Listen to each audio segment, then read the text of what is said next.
So what we're doing today is just talking a little bit about sources and victims, and so we can highlight some of the capabilities of the company here and give you kind of just a brief understanding or a brief discussion about what we do here at Crystal Group to both test and design to those types of applications. Some of the things we do here at Crystal Group, you know, we've got a rugged chassis, and that creates a cocooning enclosure for protecting the solder joints for the circuit boards, and so that's just kind of our standard. But in this case, I kind of want to point out a couple of things. We have screws that are relatively close in terms of their spacing, and we don't do that just because we wanted to make it hard to get it inside the unit.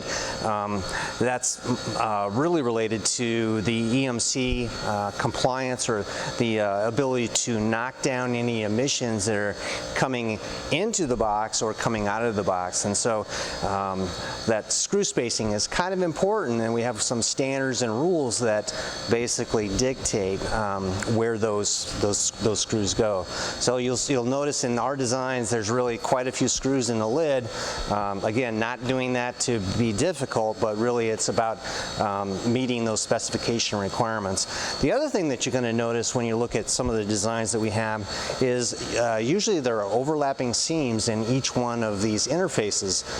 You can seal an interface by creating a gasketed surface there for an EMC gasket, or you could also provide stepped lips, and then a stepped lip is basically a recess that the metal goes down in, and it's really hard for electromagnetic radiation to go around a corner, and so that's one of the things that we do in terms of the design to limit the amount of susceptibility and radiation that comes from the server.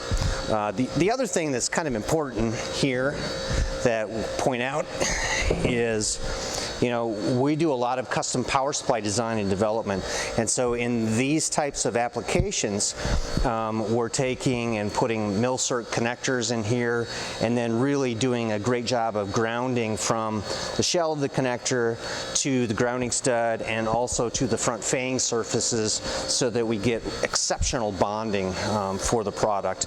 And so that's another thing that is pretty important. Also, inside this particular unit, you'll actually see some filtering that's done to be able to knock down conducted emissions.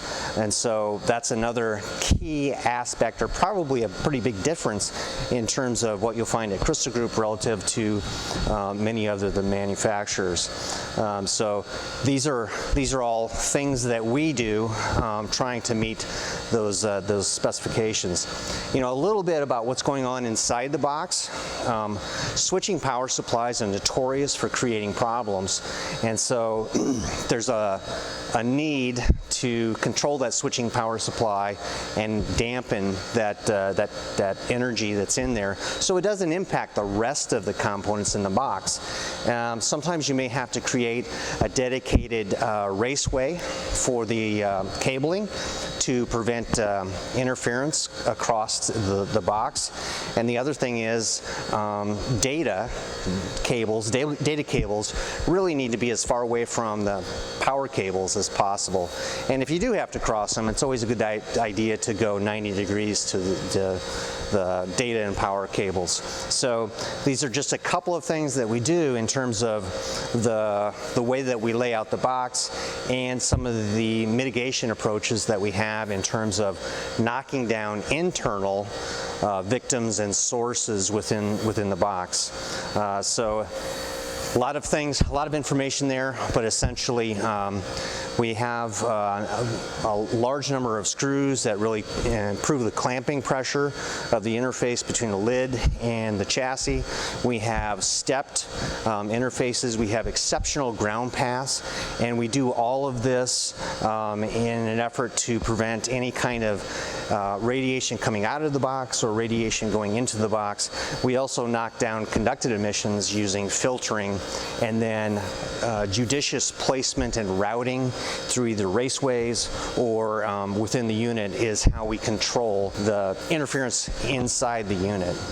So in addition to these external mechanical structures, we build these raceways, and we also are pretty careful about where we route data and power lines. So good grounding, exceptional mechanical interfaces really provide you at least a step in the right direction in terms of meeting those compliance requirements.